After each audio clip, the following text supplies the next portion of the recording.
Everyone, welcome back to Misconceptions. I am so honored that Michelle Windmuller has agreed to speak with me today. Michelle, thank you so much for saying yes and for agreeing to be here. My pleasure. It's great to be with you again. So you and I met many years ago. I don't even know. I think it must have been like 2018, 2019. I had the opportunity to have a conversation with you on behalf of Yesh Tikva. And Yesh Tikva is a is an infertility support organization within the Jewish community. I would highly encourage anyone to take a look at their website. A little bit buried is a whole selection, a series that I worked on their behalf called Tikva Talks, which is talks that are Tikva is the word for hope. And one of the conversations I had was with you. And as I shared with you recently, I actually use that recording every single year, twice or three times a year, as a part of my master's class when we talk about different experiences of the journey to parenthood or the attempt towards becoming a parent. And that your story to me spoke about tremendous courage and also tremendous sadness and the resolution of that experience in your attempt to become a parent. So before we get into the actual story, tell me a little bit about yourself personally. Where do you come from? Where'd you grow up? Tell the audience who you are. Thanks, Devorah. I grew up in Los Angeles, actually, in the San Fernando Valley. And it's funny because the only time I lived out of the country was I lived in Israel for 3 years and went to school there. And when I returned, I lived in the general area, went to school, became a teacher and a professional educator, a principal, school principal, elementary. And then I worked for the superintendent here in Los Angeles. And I just spent a lot of time here in LA. And when I met my husband, we kind of moved around the same area, but we've ended up a mile from where I grew up. And that's where we purchased our last home, which Oh, is wow. kind of, I thought I'll never move back here, but here I am. So, yeah, I'm here and I am retired in 2015 actually, and been doing some personal development work and just really enjoying myself. And you come from this background of education, right? You did a lot of work within the younger elementary years. Did you also work in high schools or college age supports as well? I worked in K-12 schools and I supported principals at all levels. And then I also taught at the university for 25 years. When I got my Oh, doctorate in special education and reading, I just felt like I was an expert in that. And I thought I'm going to teach other teachers to do what I can do so easily. And I loved it. It was probably just, I don't know, I trained hundreds of mm. principals and teachers to actually teach kids to read, which I thought was, it just created a lot of freedom for children who couldn't open those books and read. And it opened a world for them. So it was Absolutely. I really just a have to ask you, passion. have you listened to the podcast Sold a Story? No. Oh, I'll have to send that to you for anybody who Would wants you? to look. Yeah, it's fascinating about the kind of successes and significant failures of the reading systems within the United States and how it was kind Oh, of it's pretty interesting stuff. I'll shoot you an email with that. But either way, okay. we're talking today about your own personal kind of lived experience of wanting to Mhm. grow a family. Did you always know that you wanted to be a mother? I did. I did. I'm one of six kids in my family, and my mother had absolutely no trouble getting pregnant and giving birth. It was like she just, I don't know, dropped them out and it was no big deal. And she actually, I learned later, took DES, which when she was pregnant with me, which was that anti-morning sickness medication that caused birth defects in the offspring. So I've recently been working with a doctor recently, this year, Right. last year, to discover what is going on here. They didn't know it when I was going through my fertility treatment, but recently there have been about five anomalies, physical anomalies, as a result of that drug. Oh, So, wow. Okay. That yeah, I'm blanking on the formal name of the medication. I It was don't know what called it is something else. either. Oh my goodness, I Yeah, can't believe but it was an anti-morning Yeah, no, for sickness in the sure. 50s. I That's was right. born in 53, so it was a new medication and no one wanted to feel any That's right. nothing terrible. And she had very bad morning sickness. And she Yeah. took it. And she took it with my Yeah. older sister also, who also has some things, although my older sister had children, I My did not. children. It's Yeah. very fascinating. There was actually there's been some interesting information about how there was some objection to the safety about of that medication, and it was very much limited in the United States. I can't believe I'm Mhm. forgetting the word. I'm so embarrassed. But the Oh, that no. medication was not widely allowed by the FDA, and it was a woman who was a part of the FDA panel that was the one who like kind of like put a hold on it and made it go through further and further testing while it was legal in England. And England has much more significance prevalence of the impact of this medication because it was approved very quickly there. And she's seen as like this woman who I remember reading about her is seen as like a almost like a savior of the country because this would have spread like Mhm. wildfire. Exactly. Oh, how interesting! How interesting. Yeah. Okay. I mean, I could tell you some of the anomalies and you wouldn't believe it. And the doctors couldn't believe it either. I turned 18 and I had a gynecological exam. Um, and I had a double uterus Oh, and wow. yeah, and double cervix and a vaginal septum. And so Huh. then underdeveloped lungs. So I had really severe asthma. I have an Hmm. anomaly going to my heart. I mean, it's just weird. It goes on and on and on. Right. I'm very short. It affected my height. And you Huh. know what? It's an interesting thing because I'm physically really healthy today and very strong. I just couldn't have kids. Right. Right. And Yeah. then that created a whole story about my life and what Yeah. happened because my dream under the chuppah, we're standing there, and my husband and I made a joke. We celebrated our 34th wedding anniversary, Oh. and yeah, it was great. And he says, "Yeah, I want children, not too many and not too young." That's what he Mm. was joking because he's an only child. Mm. And then we ended up not having any at all. I So, mean, yeah. okay. I want to talk a little bit from the beginning, and the word is thalidomide. It's the thalidomide crisis. Oh, Thank you. yes. That's the There you medication. go. Whew, that So was good. a brain moment there. But thank There you you for go. everybody being, some of you are on the podcast listening. They're going, it's thalidomide, right? So glad that we figured that one out. So with when you began to attempt to conceive, how quickly did you realize you were going to have difficulty? Well, it, almost immediately because I got pregnant immediately with the help of I couldn't get pregnant with just my husband, naturally. We were not conceiving. So I went to a fertility specialist, and he, through a series of different procedures, inseminations, etc., I would get pregnant. And he'd call me, he says, "You're pregnant. This is great." And then 4 weeks later, I'd miscarry. Mm, And that happened 11 times. mm, And at the 11th time, he said, "Michelle, you can't do this anymore. It's not mm, safe for you to take these hormones and these injections, and it's just not safe. And I can't, in good conscience, continue to treat you in this way." He said, "You might want to consider something else." So that was a real devastating blow that my body, here we are thinking everyone gets pregnant. Huh, you see it, everyone around me was pregnant in the schools. I was a teacher, sure. everybody, the parents. And I just was struggling and it was very, very hard.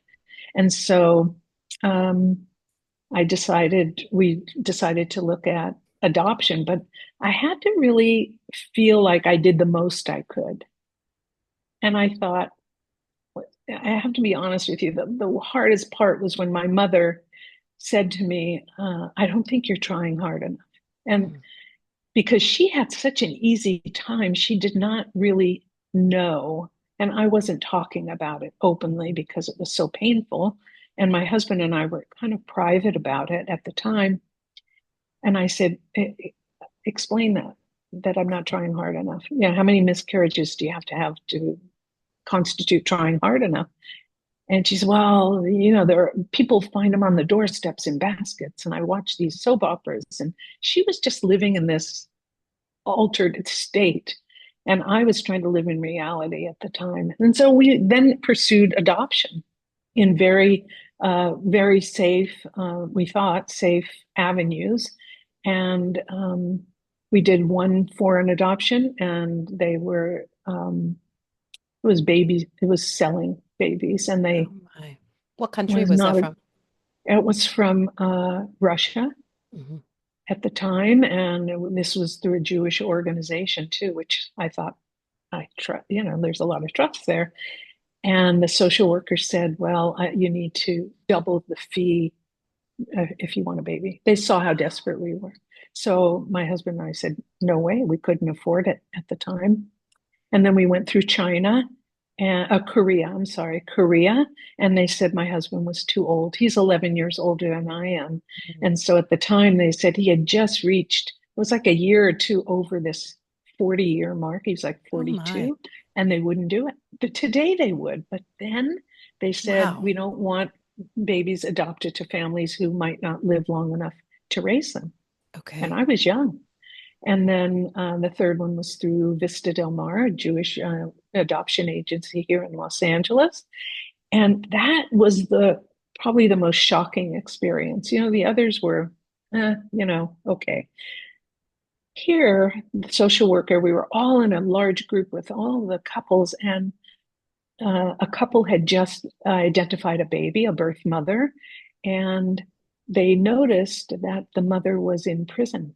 And I started to perk up and listen carefully. I thought, what's going on here? Because a lot of the kids that I taught for 40 years had been, their parents had been in prison. They were drug addicted kids, and they were in my class, my special education Right. programs. And so I asked, they said, yes, she was addicted to crack cocaine, but she's in prison now, and she'll give birth in prison, so she won't be taking drugs any longer. But the first trimester, baby Wow. was crack addicted. So I asked the social worker, what percentage, and this was in 92, 93. I said, what percentage of the babies are born addicted to drugs or alcohol, fetal alcohol syndrome? And she said about 50%. And Right. with that, I looked at my husband. I said, I'm done. Mhm. In good conscience, I can't do this. I raised these kids in my classroom. I saw how difficult it was for the parents, the behavior, the physical difficulties. My husband, it wouldn't have, our marriage would not have survived. So we Mm. decided not to go that route.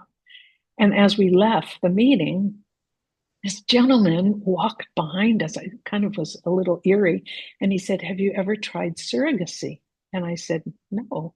And he explained he gave us the name of a broker, also a Jewish woman here in Los Angeles. And Hmm. I went to her, and we signed up with her and laid down a lot of money, hired two attorneys, one for the surrogate, one for us. And then we found out that the surrogate actually was using drugs. And it was a Oh, long story. I don't have to go into the story, but they were featured on 2020, the news, oh it my. just Oh on my. secret camera, on hidden camera. And it was our broker and our surrogate. And we called the Wow. attorney and said, we're stopping this process. So Yeah. after that, my husband and I looked at each other. He said, that's enough. I Yeah. can't do this anymore. Yeah. And we ran out of options. And there was a point where it was like, what is going to happen? What are we going to do with ourselves? And we were in therapy with a very lovely therapist. She was an Orthodox Jewish woman who we found through someone else who was just so talented. And we were in a session, and she said to Stephen, my husband, she said, you know, this is your decision time. Do you want to stay married to Michelle? She can't have kids. And he looked at her and he said, are you insane? He said, that that's not the reason I married her. He Oh. said, I'm going to stay with her our entire lives until death do us part. Mm. And she looked at me and she said, this is your opportunity too. And I said, I don't know what the future holds. I have no idea where we're going to go, but we're going there together. Oh, can I ask you And something? I just want to yeah, ask you a few things. Like, first of all, I think just how humbling it is to hear a partner be able, a spouse be able to say that to you in such a, connected and supportive way, I think probably speaks to the relationship that was before as well. course.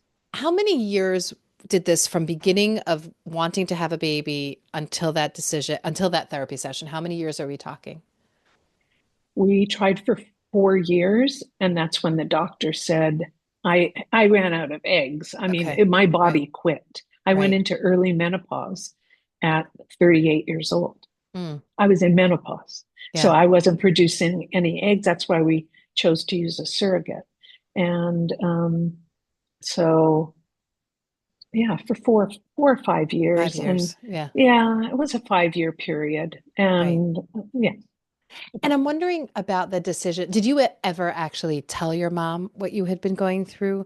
Like, I'm wondering about Oh, her. You did. So even when she says you're oh, not trying hard enough, she knew that you had gone through 11 losses well, I told her at that at time. that point. Okay. Yes, I Yeah. said, I can't believe you're saying that to me. Okay. And I said, this is what we've been going through. Hmm. This is the amount of money we have put down and invested in Yeah. trying to do this. And I said to her, I said, is there something you took when you were pregnant with me? I asked her that. I Did said, you? is there Mm. something? Yeah.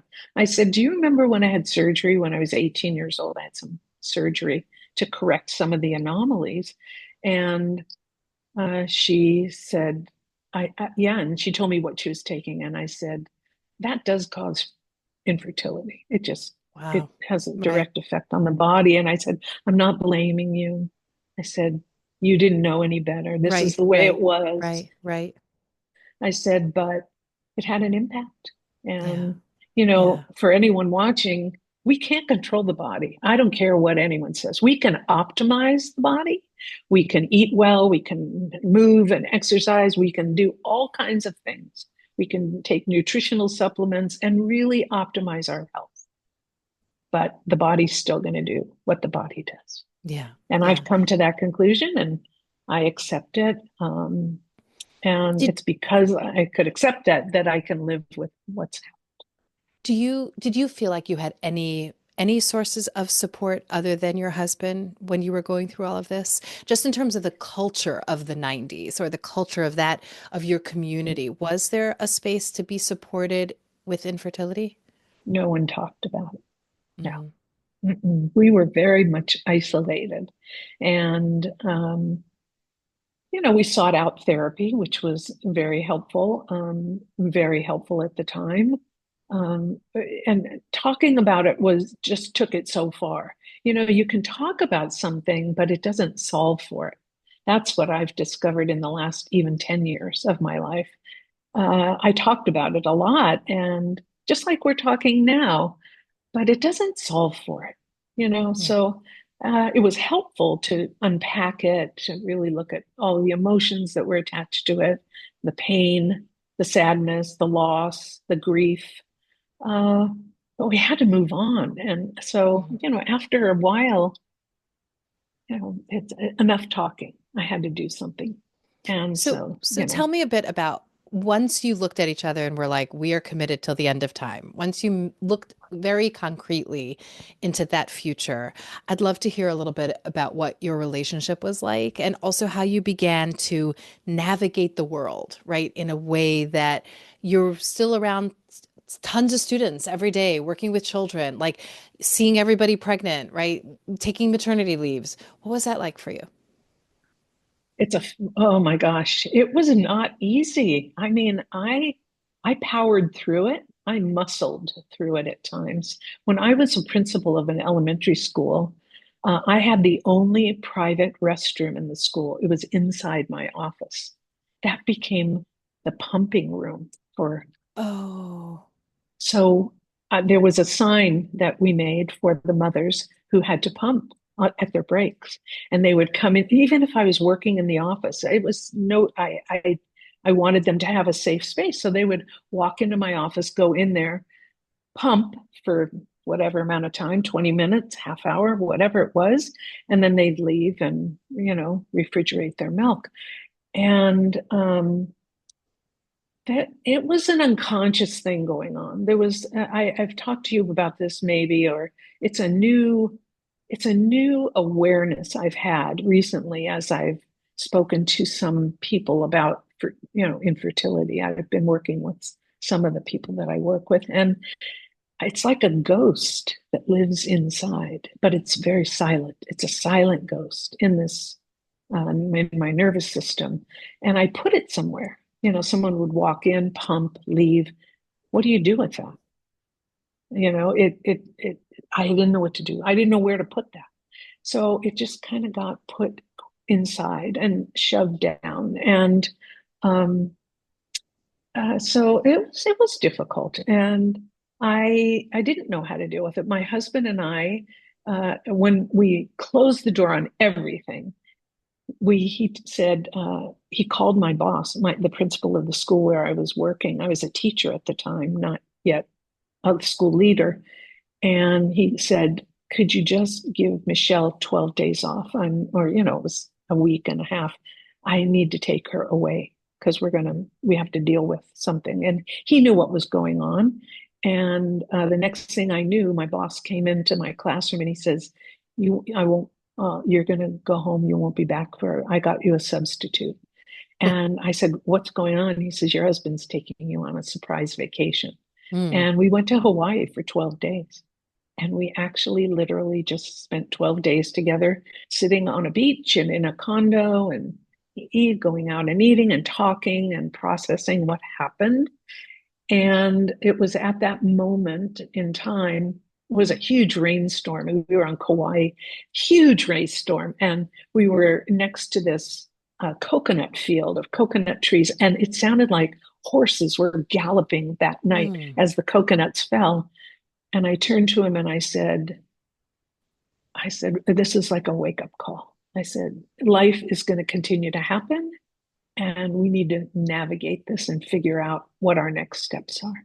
I said, I have no idea what that's going to look like, but I know I am not staying in this space of depression and sadness. I grew up that way, watching my mother in that way. And I said, I'm not going to live the way she lived. I don't care what circumstances hit me. I knew inside I wanted something different for myself. Hmm.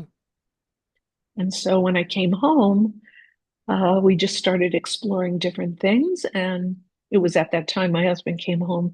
In those days, it wasn't online so much, but he came home with a big, thick graduate application for a doctoral program. And he goes, this is the answer. And I thought, what?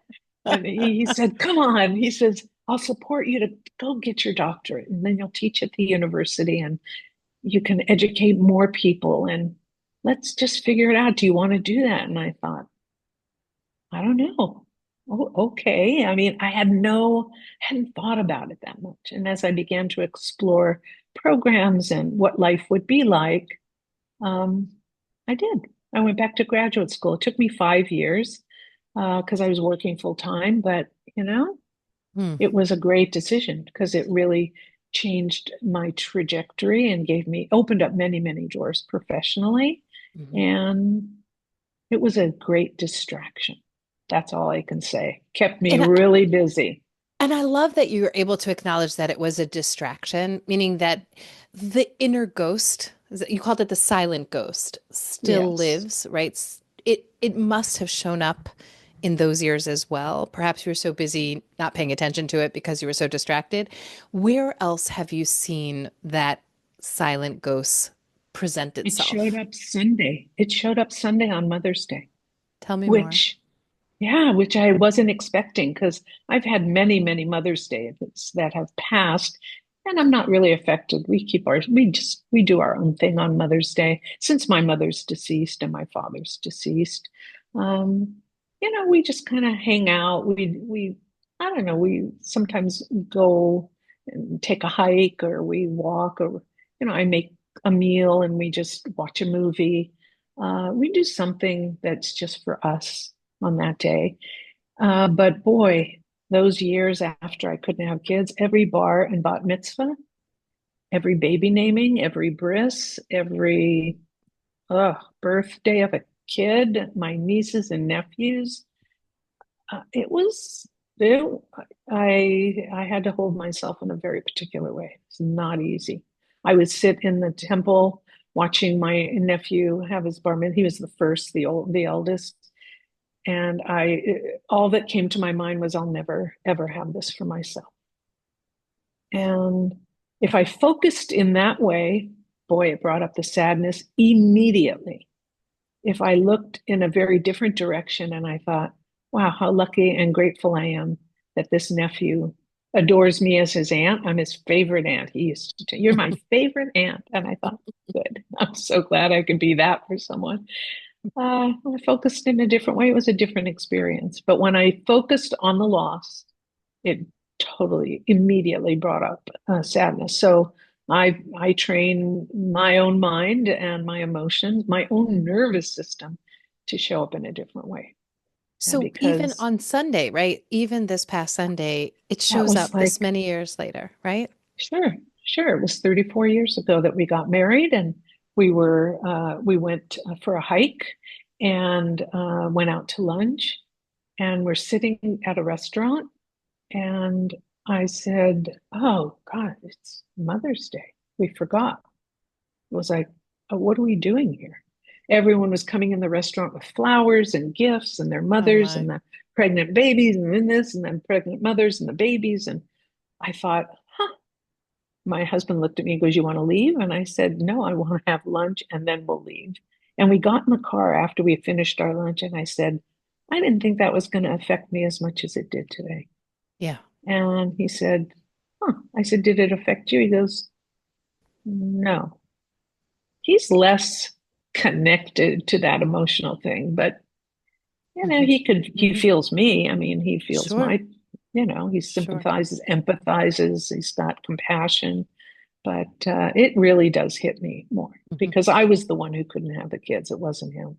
Yeah. And Yeah. so I did blame myself and I said, this is on me. If you want to find someone you can have kids with, I will let you go. He said, he thought I was nuts. He says, what are you nuts? So But it that makes wasn't sense that there even, would be that part of you that might feel like the need to release, right? Or at least the need to have the conversation, right? yeah, well, we had that conversation Yeah. Yeah. and it was very clear where we went with it. So Hmm. it's Hmm. never come up again. I mean, it never is ever been an issue. Uh, Yeah. and One yeah, one of the things that I hear from women who cannot have children or have stopped the process of having children, of trying to, especially because today there's so many options and it almost feels like there's an endless amount of options for many people, which also is exhausting. Um, One of the things that I hear from them is this sense of how is this supposed to be a meaningful life? How is that like, how do I even that meaningfulness for many people is defined by parenthood? Like I have had somebody who says to me, but like, what's my legacy? Where is my legacy? And I would like to explore that with you because that is something that I think is only you can speak to of what that feels like in creating a meaningful life that does not include having been able to raise a family within your own home. And I say that carefully mhm. because I know how you have extended your heart to other people. But I'd like for you to talk a little bit about the intentional decisions that you made about creating a meaningful purpose, even without Yeah. children. So a lot of people think, oh, I've got to find my passion and then that will fill the void. I don't agree with that. I think I had to find something meaningful to do with my life, and then I learned to love it. And I mean, really embrace it because I saw what I could contribute at that point. Because at first I thought, I'm going to have a family. That's how I'm going to contribute. That would be my legacy, my children and what they bring to the world and how I raise them. But when that didn't happen, I really had to dig deep and see, what is it that I can contribute? Because to me, we're all on this planet for a very, very limited amount of time. And I wanted always to live a very meaningful life. And so, I knew I was going to be a teacher when I was 5 years old. There was a chalkboard in our kitchen. I knew that. So I spent years 40 years in classrooms all over the city.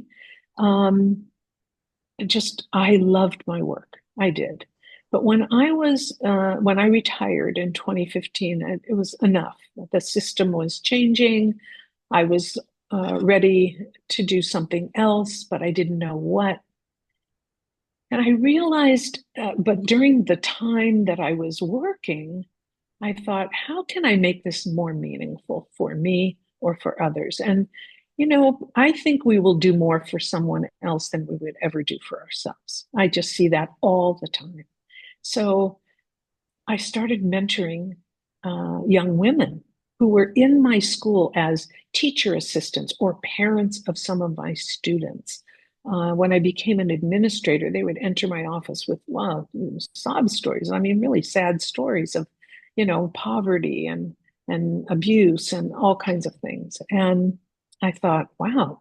And every time a young woman would enter my office, whether it was a teacher assistant who was struggling and they were a single parent or someone, I just felt like, God, you are intelligent, you are smart, you can make something of yourselves. And there were five of those such women over the years of my 40-year career that my husband and I, mostly me, but then at the end he kind of joined me, we sent them to college, university. Each one got a degree, each one became a school administrator because they were in education. So it Hmm. was my Hmm. wheelhouse. And I thought, this is part of my legacy. Can I pay it forward? Can they pay it forward? And the one thing I remember writing the first check, I never even thought about it. I took out in those days my checkbook and I wrote this young woman a checkbook and she says, I'm going to drop out of college. I'm going to a community college. I said, you're not dropping out. I said, how much is class? And she told me, and I wrote her a check. I said, enroll and let's talk about next semester. And I began to see that there was just an investment, the way I would invest in my own family, but there was an investment in society, in my own environment where I was working. And that became my legacy, my meaning. And then once I got my doctorate and I could teach at the university part time because I still wanted to work in the schools, I was teaching 2 nights a week, and I had, I don't know, 50 to 75 students in my classes. Hmm. I looked at each one and I thought, who's the person of promise here? Who is struggling? Who could I support to create a career they never thought imaginable? And I found five such young women um, who really were living below the poverty line, but the only ones to go to college in their family, and they were all single mothers. Oh, wow. Oh, wow. So I don't know, it just meant something to me. I don't know, it just tugged at my heart and it just was important to me. And as I began to focus outward and not inward, but outward at what I could do, my life took on new meaning. And I just jumped into teaching and mentoring. Um, I joined some boards at charter schools and at the university, and I just started giving of my time and it just Hmm. created a meaning for me. And so that to me was how I got through. And I mean, I was in therapy for 18 years before I even got married because of the way I grew up and my background, which we don't even have to touch today. But I realized that this was a new territory to Hmm. navigate. And so, I mean, I kept myself extremely busy. I did. Yeah. I have to be honest with you. I didn't have a lot of time to just sit and ponder about the meaning of my life other than, what was I going to do? Hmm. And it served me well because I created a really meaningful life. My husband and I began to do things together and discover travel, which we would never have done really, literally, if we had had a number of children, wouldn't be Hmm. able to afford it or have the time with working. And we began to create new experiences for Hmm. ourselves, and it was very meaningful. And we do that today too. You had mentioned to me that when you reached retirement, things shifted yet again. Was that Yes, when some of those ghosts showed up? What was that like? yes. Because I think So, because I do think that that idea of like there has been resolution is really not an accurate way of describing or experiencing the not being able to have a family or children. And so this idea of like think that silent ghost will show up again and again. So let's explore that a little bit. well, it's an interesting thing because when I retired, I looked at myself and I thought, I'm a pretty smart person. I thought, I have a lot of skills. I had a lot of personal development through therapy and all that, and self-awareness. And I weighed 200 pounds Hmm. and I was in so much pain. I had just, I realized it's like you're driving a car really, really fast and then you slam on the brakes. And when I retired, I slammed on the brakes. I was exhausted from working 40 years and working maybe 60 to 80 hours a week in schools and at night and teaching. I wrote a book. I mean, did some research. It was just a lot happening. I was constantly producing a very successful career. But then when I retired, I thought, oh my God, I was exhausted. So I took a year off and I just rested. I did stuff like sleep in. I started doing some inner training and meditating. I began to realize that silent ghost was rearing its ugly head again. It was like Hmm. sadness came back, and I thought, what is going on here? I thought I dealt with that. That's what I said to myself. I thought, hey, we dealt with this already. Hmm. Uh-uh. We dealt with a layer of it. Yeah. And uh, but it wasn't all gone. Yeah. And that trauma experience, and it was, everyone has trauma. If you're on this earth and you've lived past, the age of whatever, you've had trauma. We all have. So I thought, oh, it's just not gone. And so I sought some different kind of help and with the work that I'm doing now, but I really addressed the the patterns that I was inside of Mhm. focusing on what I lost. And as long as I focused on what I didn't have or what I lost, the sadness came back tenfold. And so I had to really learn how to have accept, first of all, what really happened. This is what really happened. I did not have children. I could not have children. I did try hard enough. I gave it the good old college try. It's Yes. not like, I did something wrong. I didn't do anything wrong. Yeah. And Yeah. it just was not meant to be.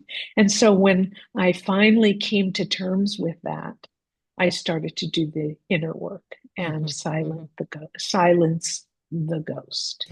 Would And you, I would think you, but would you say that that ghost has a good likelihood of showing back up again at other points in your future, maybe not in the same way? absolutely. Yeah. So it will show up. You can't lose something. You don't like get Right. rid of it. Those emotions live in our nervous system and they're part of my emotional makeup. And it's part of my life experience. But what I've learned today is how to be incredibly aware that it's there, Hmm. accept that it's there, and then shift out and change that and choose a different experience for myself. Hmm. Because we could all sit here, really, and we could think of something really sad. We could, and we could all get sad. And nothing's here. It's just you and me in this room. There's nobody here with me and nobody there with Right. you. Or we could also think about something that's really good and really feel great, a Hmm. happy occasion. So we're creating an inner experience for ourselves. And so Hmm. I am training myself to create a different life experience. And that experience that I had of not having children will always be a part of me. And it's created who I am today. Yeah. I'm I'm a strong human being. I know that. And I don't call myself a survivor. I don't, because it's everybody survives life if you've lived, but I'm strong. I really am. I can recognize what's going on, and I can Mhm. choose a different experience for myself today. And that's what I'm doing That's what you today. choose. And yes. Yeah. What would you like if you had the opportunity to sit in a room with other women who cannot have children, who are at that same space that you were at, after 5 years or so of marriage and trying? What would you like to tell them as you reflect back on your life and also as they're beginning this new chapter of theirs? What would you like them to know? It's an experience that we all share.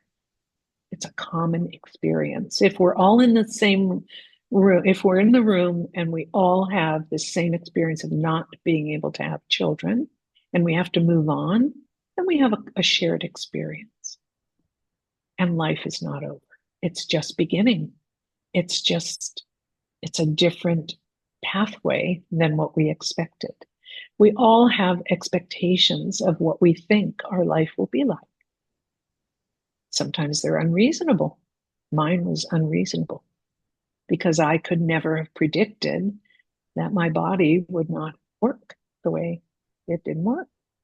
And so there comes a point where, I mean, that's reality. We have to be inside of reality. And so for me, what I would tell people is you get to choose the next step. It doesn't choose you. This may have been chosen for you because we are unaware of the body, and we didn't know what would happen, and we can't control it, but boy, we can control the next step and the next one after that. And so it takes a decision and a choice to choose the next step, and that will look different for everyone. It will. But I think we can all find meaning and legacy by whatever we choose for ourselves. And I had my particular experience. Um, yeah, I'm not saying it's not easy. It wasn't simple. It wasn't without feeling my feelings. It wasn't without pain. But boy, I created a life I never thought imaginable, Mm, literally. mm. Never thought imaginable. My marriage today is stronger than ever. We're connected in a very deep way. And as my husband ages, he's 11 years older. So he's in his 83 now, and I'm just turned 72. And we don't take life for granted. We just Right. don't. Every day we get up and we really create something together and separately. And that was important. My husband also needed to find what was important to him and his own legacy. And he started to teach and write.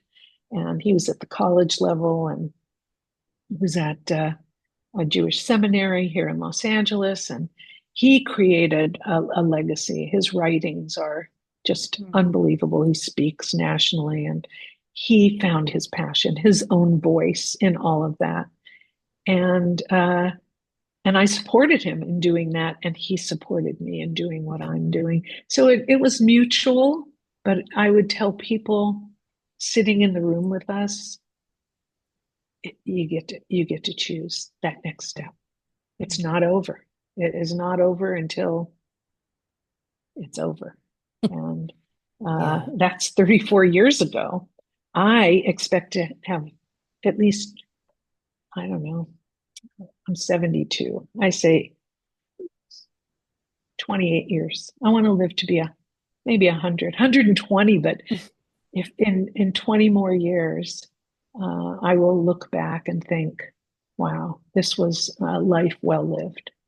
Mm. I'm so happy about the things I did and created, about the peoples that I touched and the lives that touched me. And I don't know what more there is. Even if you have children, you want that. I'm sure you Absolutely. want to touch the lives of your children and you want them to touch your life and Yes. reach out from there. So I You didn't raise, created with what you had. Yeah, yeah, and that's all we can all do. absolutely. And I reached out to others, and I have people that mentor me today to take my life even further, and so that I can mentor, I continue to mentor um, Hmm. Hmm. people.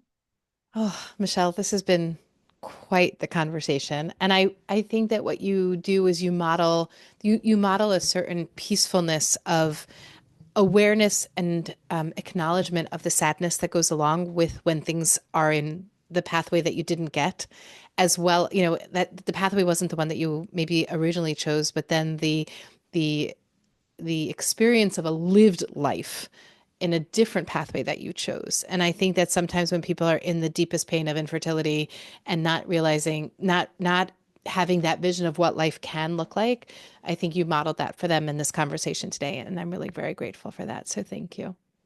I'm delighted to be able to speak with you again, Deborah. And for anyone out there, just know there is that next step. There Absolutely. is a pathway. We don't know how it's going to look. You can Right. choose what you want to do. How it looks will unfold. It's that miracle of life. I really believe that. So Beautiful. Thank you so wish much. everyone the best. You're so Thank you. welcome. Thank you. Thank you.